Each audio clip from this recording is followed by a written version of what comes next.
Hello प्यारे बच्चों, मैं धीरेन्द्र कुमार आप सभी का ऑनर्स एकेडमी में स्वागत करता हूं। आशा करता हूं कि सब अच्छे होंगे और सबकी पढ़ाई लिखाई अच्छी चल रही होगी। हम लोग इंग्लिश के ग्रामर को पढ़ रहे थे और इंग्लिश के ग्रामर में हम लोगों ने एक टॉपिक अपना कंप्लीट किया, टाइप्स ऑफ सेंटेंस, और दूसरा टॉपिक हम लोग लेकर के चल रहे थे पार्ट्स ऑफ सेंटेंस को, है ना। तो पार्ट्स ऑफ सेंटेंस में भी हमने दो कैटेगरी आपको समझाई थी कि अगर हम सेंटेंस के पार्ट की बात करें, अगर हम सेंटेंस के पार्ट की बात करें, सेंटेंस के पार्ट की बात करें तो ये पार्ट हमारे दो टाइप के होते हैं। एक होता था हमारा सब्जेक्ट और दूसरा होता था प्रेडिकेट। सब्जेक्ट और प्रेडिकेट। प्रेडिकेट तो हम लोगों ने क्या किया था, हम लोगों ने इस पार्ट के पूरे डिटेल को हमने पढ़ लिया था, है ना, कि मेन वर्ड क्या होता है, क्वालिफायर क्या होता है, डिटरमाइनर क्या होता है और एडजेक्टिव क्या होता है।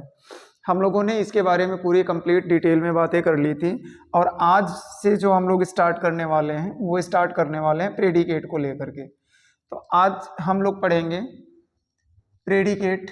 प्रेडिकेट होता क्या है इसकी भी बातें करेंगे, प्रेडिकेट के बारे में। प्रेडिकेट होता क्या है सबसे पहले ये बात कर लेते हैं हम लोग। Remaining remaining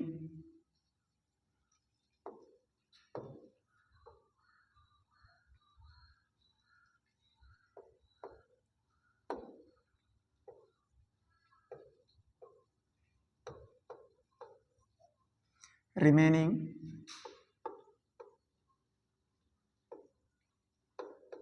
parts of sentence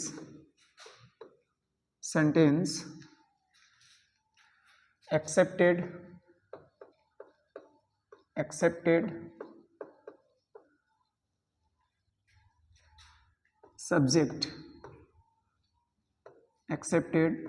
subject is called predicate।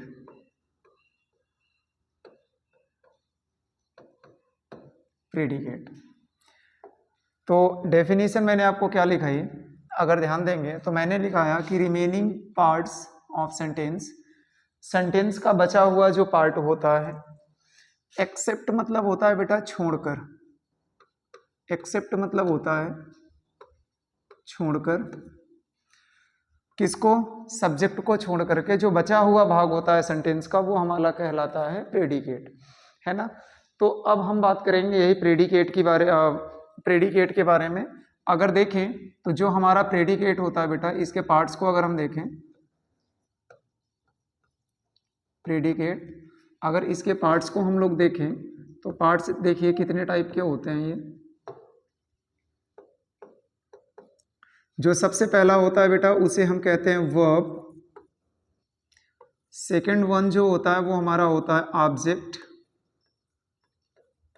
और तीसरा हमारा होता है कॉम्प्लीमेंट।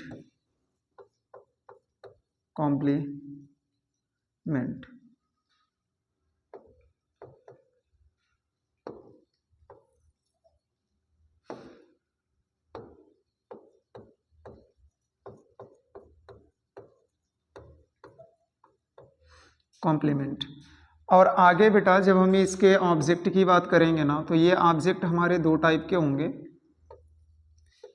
एक को हम कहेंगे डायरेक्ट ऑब्जेक्ट, एक को हम कहेंगे डायरेक्ट ऑब्जेक्ट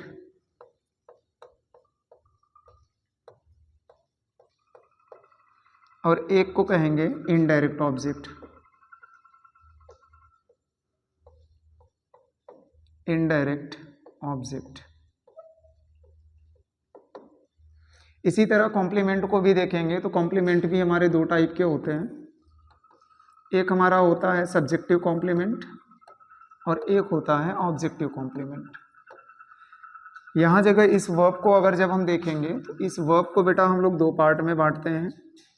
जो सबसे पहला होता है वो होता है हेल्पिंग वर्ब और उसके बाद हमारा आता है मेन वर्ब। Main verb.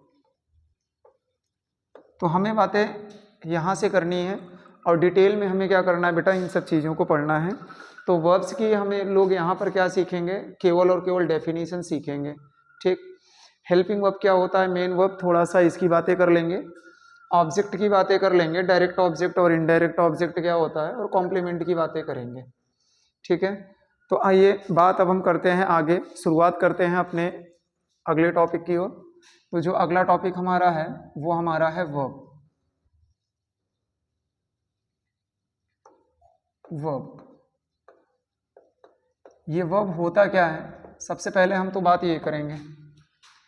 देखिए, इसको मैं एक लाइन में लिखना चाहूं तो मैं इसको कह सकता हूं एक्शन,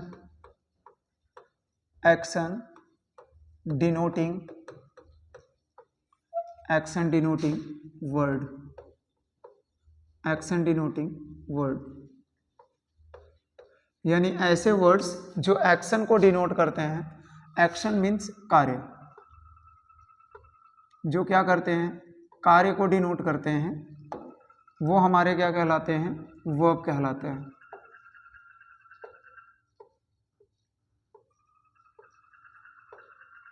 वो हमारे वर्ब कहलाते हैं। फॉर एग्जाम्पल अगर देखना है तो देखिए, जैसे मैंने लिखा ही rights a letter,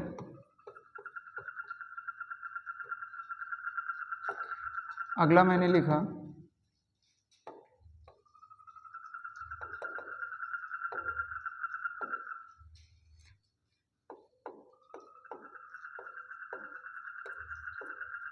Radha did not sing a melody song, a melody song. एक सेंटेंस अगला लिखूं मैं, have you finished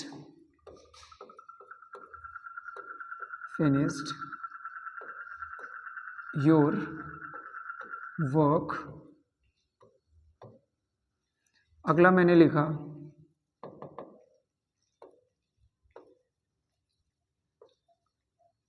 Y do you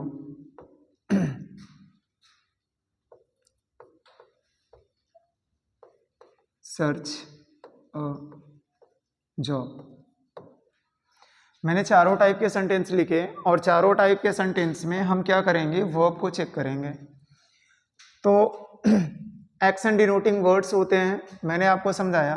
तो इसमें जैसे जब अब आप देखेंगे तो इसमें जो एक्शन हो रहा है वो हो रहा है राइट का, तो ये हमारा वर्ब बना।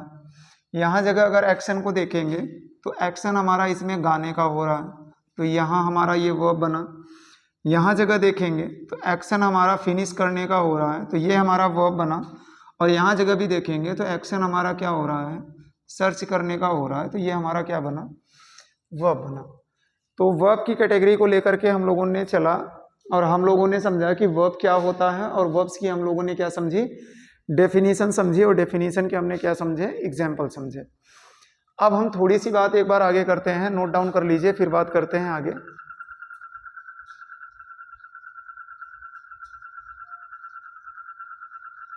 देखिए, अब वर्ब्स की बातें करें तो देयर आर टू टाइप्स, या टाइप्स ऑफ वर्ब्स अगर आप देखना चाहें तो देख लीजिए। Types of verbs,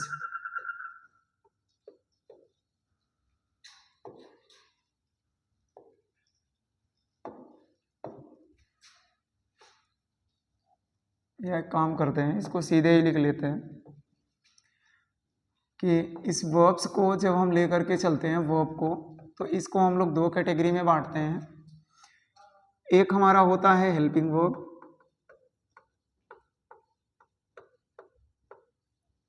helping verb, और दूसरा हमारा होता है मेन वर्ब, मेन वर्ब। तो हेल्पिंग वर्ब को जब हम ले करके चलते हैं तो मैंने आपको समझाया था कि ये दो पार्ट के होते हैं। एक आपका होता है primary axillary, primary axillary,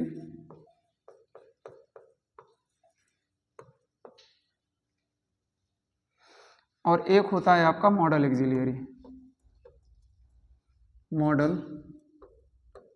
axillary.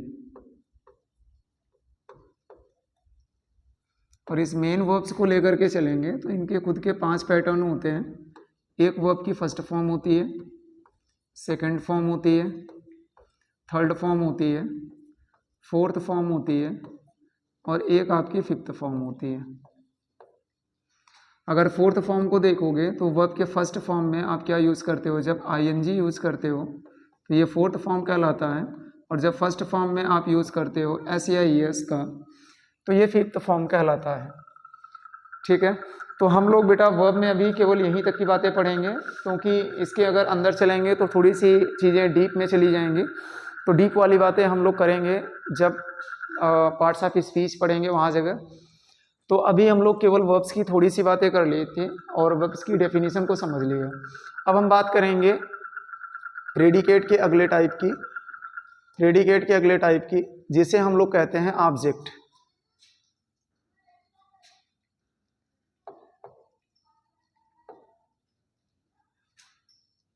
जिसे हम लोग कहते हैं object.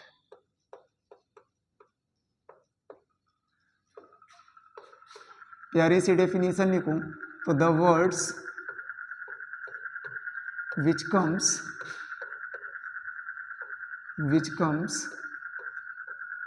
after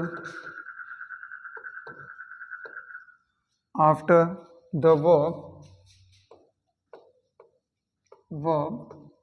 is called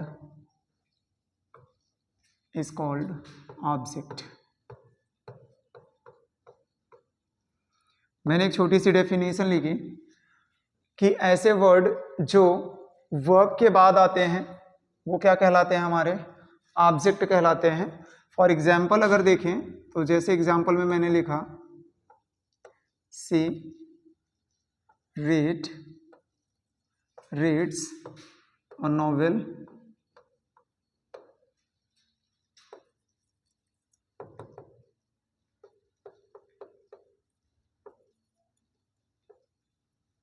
my house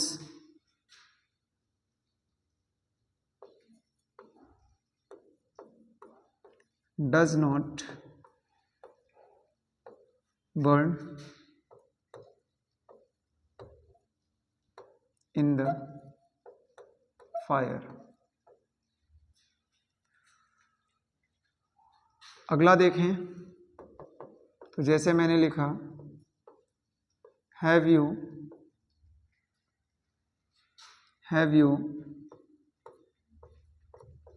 selected this post।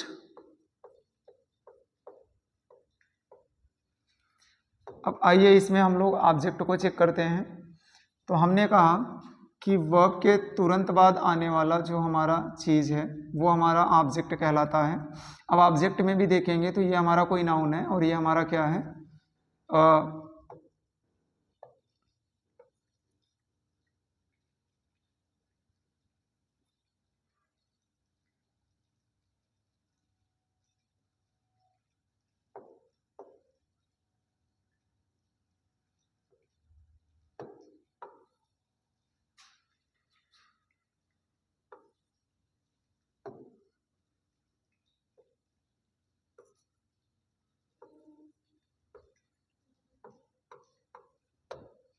देखिए यहाँ जगह अगर ऑब्जेक्ट की बातें करें तो ये जो देखेंगे यहाँ जगह ऑब्जेक्ट हमारा ये है, यहाँ जगह बात करेंगे तो ऑब्जेक्ट हमारा ये है, यहाँ जगह बात करेंगे तो ऑब्जेक्ट हमारा ये है। ठीक है, तो आई होप कि यहाँ जगह तक की चीज़ें आपको समझ में आई होंगी। अब हम बात करेंगे थोड़ा सा आगे।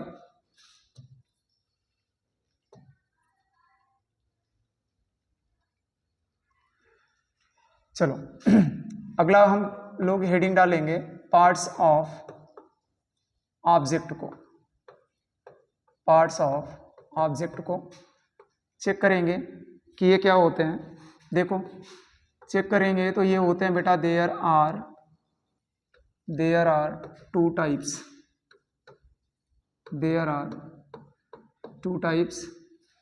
जो सबसे पहला होता है हमारा वो होता है डायरेक्ट ऑब्जेक्ट,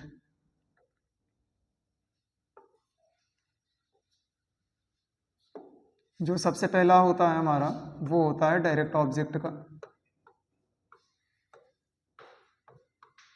डायरेक्ट ऑब्जेक्ट का। डायरेक्ट ऑब्जेक्ट क्या होता है देखिए,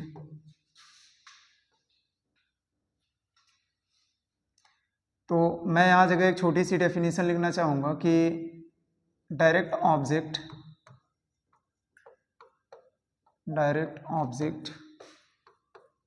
is very important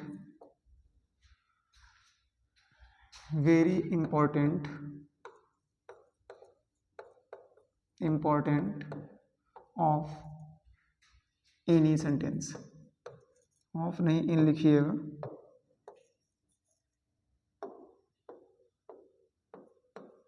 in any sentence. किसी भी सेंटेंस में जो डायरेक्ट ऑब्जेक्ट है वो हमारा क्या रखता है, बहुत ज़्यादा इम्पॉर्टेंट रखता है। ठीक है, अब किसी भी सेंटेंस में आप डायरेक्ट ऑब्जेक्ट को पहचानोगे कैसे, सबसे बड़ी चीज़ ये होती है। तो हम लोग यहाँ जगह इसका आइडेंटिफिकेशन भी सीख लेते हैं कि किसी भी सेंटेंस में डायरेक्ट ऑब्जेक्ट को पहचानेंगे कैसे। तो कभी भी किसी भी सेंटेंस में डायरेक्ट ऑब्जेक्ट को पहचानना हो तो एक हमारे पास में कीवर्ड होता है जिसे हम कहते हैं व्हाट। इसका यूज करके हम किसी भी सेंटेंस में क्या करते हैं, डायरेक्ट ऑब्जेक्ट को पहचान लेते हैं। आइए एक एग्जांपल के थ्रू ये चीज़ें मैं समझाने की कोशिश करता हूँ कि कैसे सेंटेंस में आप डायरेक्ट ऑब्जेक्ट और इनडायरेक्ट ऑब्जेक्ट को पहचानते हो। जैसे मैंने एक एग्जांपल लिखा कि माय फादर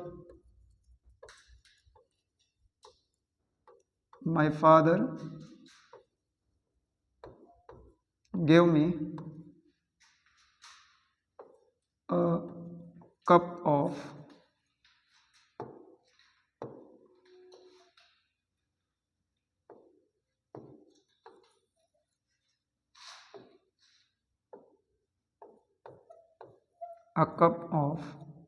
टी। जैसे ये एग्जांपल मैंने आप लोगों के सामने लिखा कि मेरे पिताजी ने मुझे एक कप चाय का प्याला दिया, एक कप क्या दी, चाय दी। अब इसमें देखिए अगर हम बात करें तो यहाँ जगह से देखेंगे तो ये तो हमारा हुआ सब्जेक्ट, ये हमारा हुआ मेन वर्ब, और मेन वर्ब के तुरंत बाद जो हमें मिला वो ऑब्जेक्ट पहला, और यहाँ जगह देखेंगे तो ये ऑब्जेक्ट क्या है, दूसरा है। ये दो ऑब्जेक्ट हैं। अब दोनों ऑब्जेक्ट को चेक करेंगे कि कौन सा डायरेक्ट ऑब्जेक्ट है, कौन सा इनडायरेक्ट ऑब्जेक्ट है। तो आइए चेक करते हैं। मैंने कहा एक बार क्या करेंगे, इस चीज़ को अगर हम थोड़ा सा ढकें और मैं आपसे बोलूं कि एक काम करिए, आप इस सेंटेंस को पढ़िए, तो आपके सामने एक सेंस निकलेगा कि माय फादर गिव मी, मेरे पिताजी ने मुझे दिया। अब क्या दिया ये चीज़ें क्लियर नहीं हुई, इसका मतलब ये है कि सेंटेंस का जो सेंस निकला वो इनकम्प्लीट निकला। ठीक, इनकम्प्लीट निकला। और अगर मैं थोड़ी देर के लिए इस ऑब्जेक्ट को अगर बंद करूं तो यहाँ जगह जब आप पढ़ेंगे तो my father give a cup of T, ये निकल रहा है। इसका मतलब ये है कि इस सेंटेंस को जब इस वाले ऑब्जेक्ट से रिलेट कर रहे हैं तो सेंटेंस का सेंस हमारा पूरा निकल रहा है, लेकिन जब इस वाले सेंटेंस को इस ऑब्जेक्ट के साथ रिलेट कर रहे हैं तो सेंटेंस हमारा अधूरा निकल रहा है। तो चेक करना है हमें आइडेंटिफिकेशन को लेकर के, तो चेक कर लेते हैं। मैंने पूछा my father give me what, मेरे पिताजी ने मुझे क्या दिया, तो आंसर मिला अ कप ऑफ टी। तो ये व्हाट का आंसर दिया, और व्हाट का आंसर देने के कारण ही ये हमारा क्या बना, डायरेक्ट ऑब्जेक्ट बना। ठीक है, तो आई होप कि डायरेक्ट ऑब्जेक्ट और इनडायरेक्ट ऑब्जेक्ट सबको समझ में आया होगा। एक बार आप इसे नोट डाउन करें, फिर बात करेंगे आगे।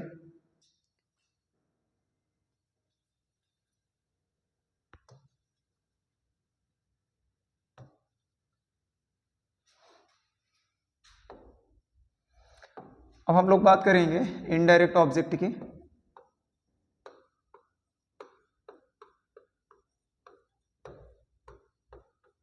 इनडायरेक्ट ऑब्जेक्ट की। देखिए इनडायरेक्ट ऑब्जेक्ट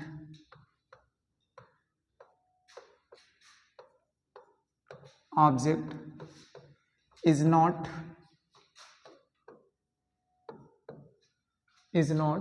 कंपल्सरी या इज नॉट इम्पॉर्टेंट, लिख लो इम्पॉर्टेंट इन एनी सेंटेंस। किसी भी सेंटेंस में हमारा जो इनडायरेक्ट ऑब्जेक्ट है वो इम्पॉर्टेंट नहीं होता। ठीक है, अब यहाँ जगह से अगर हम एग्जाम्पल के थ्रू देखें तो एग्जाम्पल देखिए क्या मिलता है। जैसे मैंने लिखा सी गिव मी अ लेटर। यहां जगह देखेंगे तो सेम वही सेंस निकल रहा है, कंडीशन वही है। देखिए ये मैंने पूछा कि सी गिव मी व्हाट, तो आपने आंसर दिया अ लेटर, तो ये व्हाट का आंसर दिया, तो बेटा व्हाट का आंसर दिया तो ये डायरेक्ट ऑब्जेक्ट बन गया।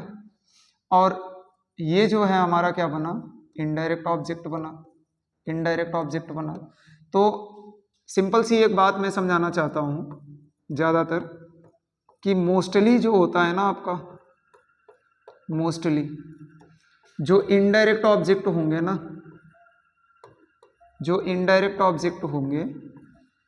मोस्टली जो इनडायरेक्ट ऑब्जेक्ट होंगे आपके, वो होते हैं आपके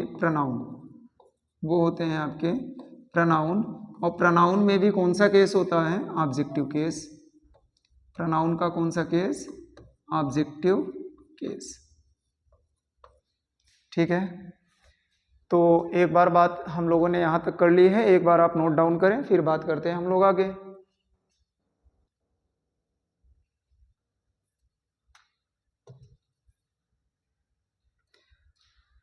तो यहाँ जगह तक की चीज़ें सबको समझ में आई होंगी। अब हम बात करते हैं थोड़ा सा आगे। एक हमारा जो नेक्स्ट टॉपिक है वो हमारा कॉम्प्लीमेंट का है, तो हम लोग कॉम्प्लीमेंट के बारे में भी थोड़ा सा पढ़ते हुए क्या करेंगे, बात समाप्त करेंगे। तो अगली बात हम करेंगे कॉम्प्लीमेंट की।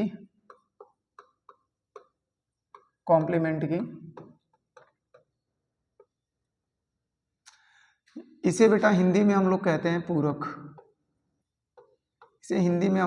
पूरक।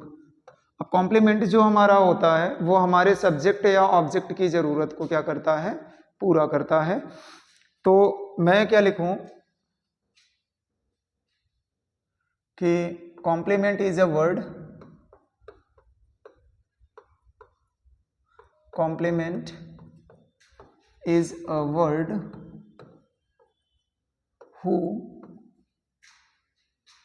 who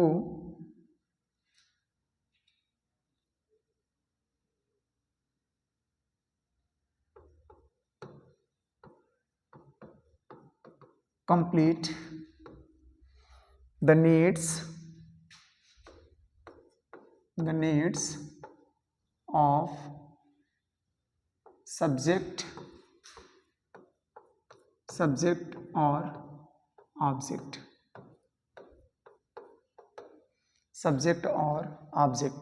कि कॉम्प्लीमेंट एक शब्द है जो कंप्लीट, एक ऐसा सेंटेंस है जो कंप्लीट द नीड्स, क्या करता है, नीड्स को कंप्लीट करता है, आवश्यकता को कंप्लीट करता है, ऑफ एनी सब्जेक्ट और ऑब्जेक्ट। यहाँ जगह एनी लिख लीजिएगा।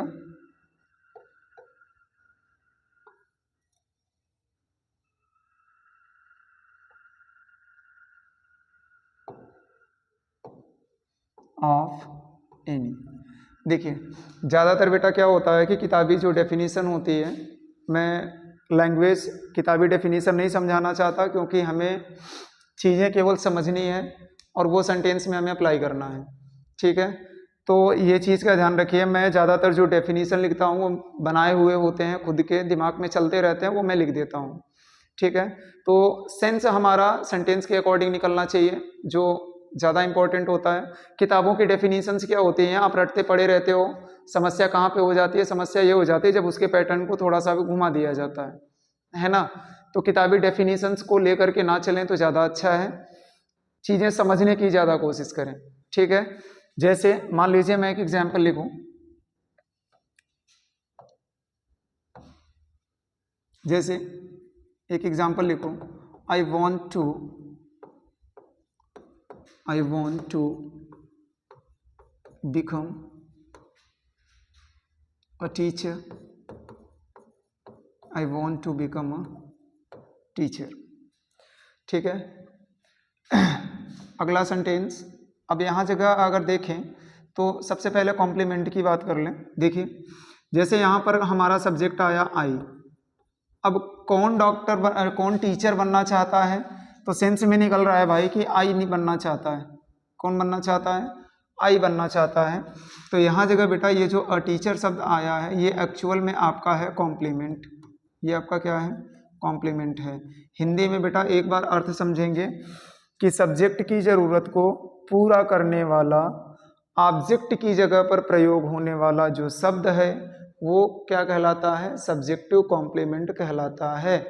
या हम ये कह सकते हैं कि सब्जेक्ट की ज़रूरत को पूरा करने वाला ऑब्जेक्ट की जगह पर जो आता है, या ऑब्जेक्ट की ज़रूरत को पूरा करने वाला जो सब्जेक्ट की जगह पर आता है वो क्या कहलाता है? कॉम्प्लीमेंट कहलाता है। तो आइए बात करते हैं आगे। ऑब्जेक्ट की ज़रूरत को पूरा करने वाला जो रहेगा वो ऑब्जेक्टिव कॉम्प्लीमेंट, और सब्जेक्ट की ज़रूरत को जो पूरा करने वाला रहेगा वो सब्जेक्टिव कॉम्प्लीमेंट कहलाएगा। तो मैं एग्जाम्पल के थ्रू ये दोनों चीज़ें समझा देता हूँ एक ही सेंटेंस, दो सेंटेंस में। जैसे पहला मैंने लिखा, I want to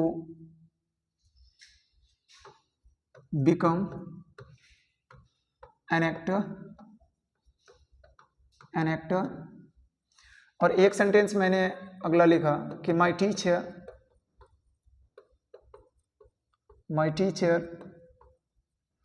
want to make me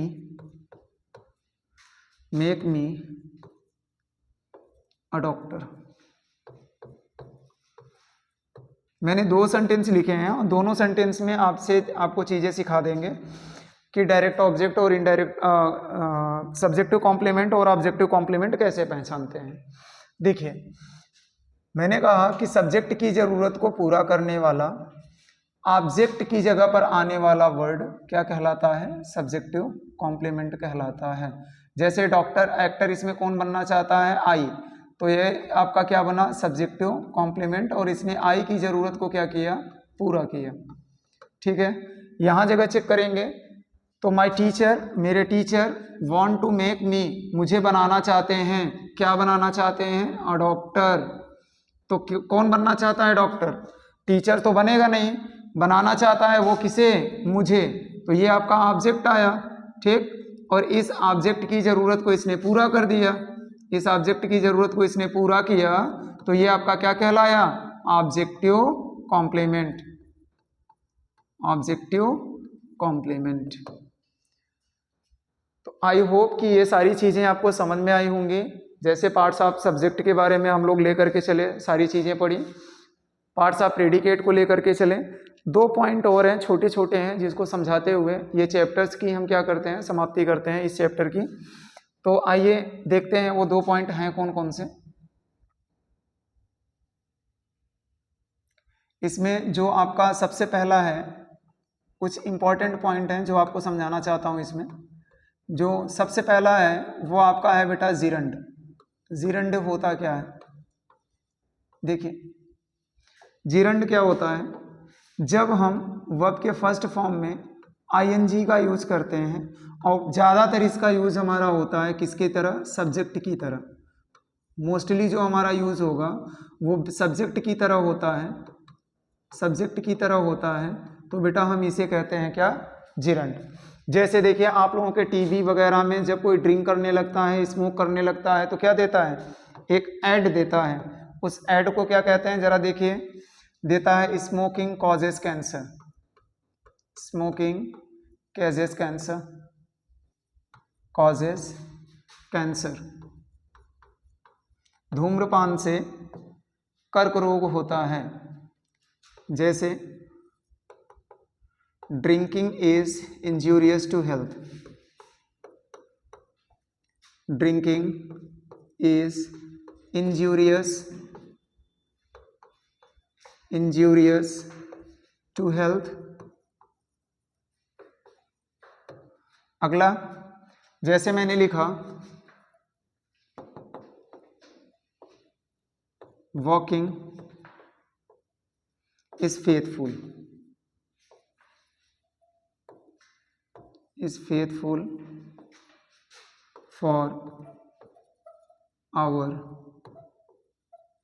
health. तो यहाँ जगह मैंने आपके सामने कुछ चीज़ें दिखाई। जिरंड की हमने बात की, तो जिरंड के बारे में मैंने समझाया कि जिरंड एक्चुअल में होता क्या है।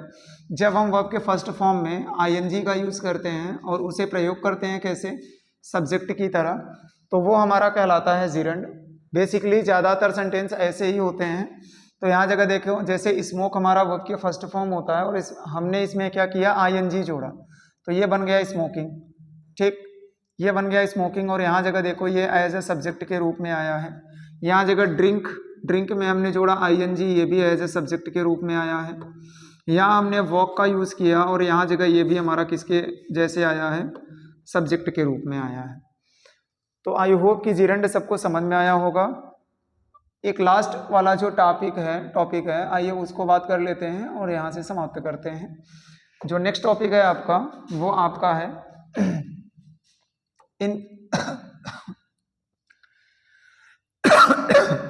एक चीज़ आपको बताना रह गया था, पहले वो चीज़ देख लीजिए, नहीं तो थोड़ी सी गड़बड़ हो जाएगी।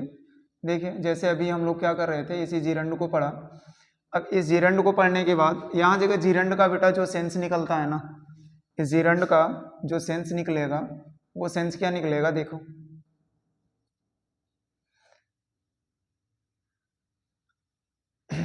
इस जिरंड का जो सेंस निकलता है हिंदी में, जो अर्थ निकलता है ना, वो निकलता है बेटा ना ने नी, ना ने नी।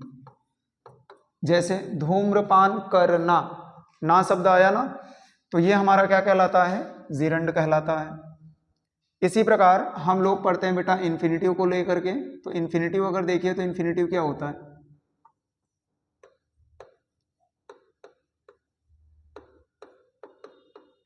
इन्फिनिटिव। अब इन्फिनिटिव क्या होता है, देखिए इन्फिनिटिव क्या होता है, जब हम टू के साथ वर्ब की फर्स्ट फॉर्म का यूज करते हैं, ठीक, तो ये कहलाता है हमारा infinitive.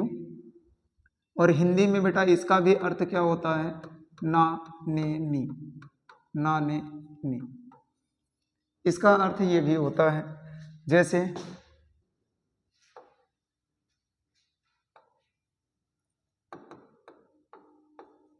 To walk,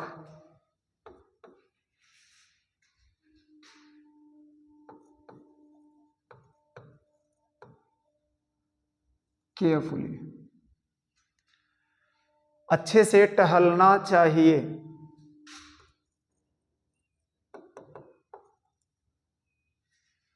I have to write a letter,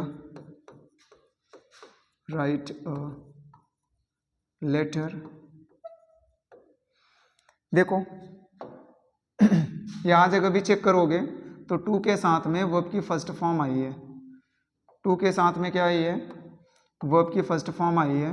और यहाँ जगह मुझे पत्र लिखना पसंद है, लिखना, तो यहाँ जगह भी बेटा ये आपका क्या कहलाएगा, ये आपका कहलाएगा इन्फिनिटिव,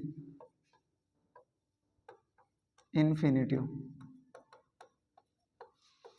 बात क्लियर हो गई। तो आई होप कि सबको यहाँ जगह तक की चीज़ें समझ में आई होंगी। अब हम लोग कल अपने एक नए चैप्टर को लेकर के स्टार्ट करेंगे, नए सिरे से नए चैप्टर को लेकर के स्टार्ट करेंगे और वहाँ जगह उन चीज़ों को समझेंगे, ठीक है। और कोशिश ये करिए सभी लोग कि सभी लोग अच्छे से पढ़ाई लिखाई करें, जिससे चीज़ें आगे बढ़ाई जाएं। हाँ, सभी बच्चों को बेटा एक चीज़ बताना चाहता हूँ कि हमारे चैनल पर बीएड के लिए इंग्लिश की क्लासेस भी शुरू हो रही हैं। जिन बच्चों को इंटरेस्ट है वो बच्चे ज्वाइन कर सकते हैं और वो चीज़ें देख सकते हैं। चैनल में बेटा कोई किसी भी चीज़ का फ़ी का मैंने डिस्कशन ही नहीं किया है, ना ही फ़ी की मैं बातें करता हूँ। तो जो भी है आपका फ्री ऑफ कॉस्ट रहेगा। जिन बच्चों को बीएड से रिलेटेड सिलेबस पढ़ना है वो बच्चे कमेंट कर सकते हैं और बता सकते हैं, जिससे बीएड की क्लासेस भी आपकी शुरू कर दी जाए। ठीक है। तो सब अच्छे से पढ़ाई लिखाई करें। और जैसा कि मैं आपको बार बार कह रहा हूँ कि अगर आपको आपके सब्जेक्ट का अगर अन्य टॉपिक भी पढ़ना है तो एक हम लोगों का अलग चैनल है एसपीएस फाउंडेशन, जिसके ऊपर हम लोग क्या करते हैं, बाकी सारे सब्जेक्ट आपको मिल जाएंगे। ठीक है, बाकी सारे सब्जेक्ट की लिस्ट मिल जाएगी एसपीएस फाउंडेशन के ऊपर जा करके। आप इस चैनल पर बाकी सारी चीज़ें भी पढ़ सकते हैं। ठीक है, तो आज की बातें यहीं तक। कल फिर मिलते हैं उसी टाइम पर। सबको शुभ रात्रि।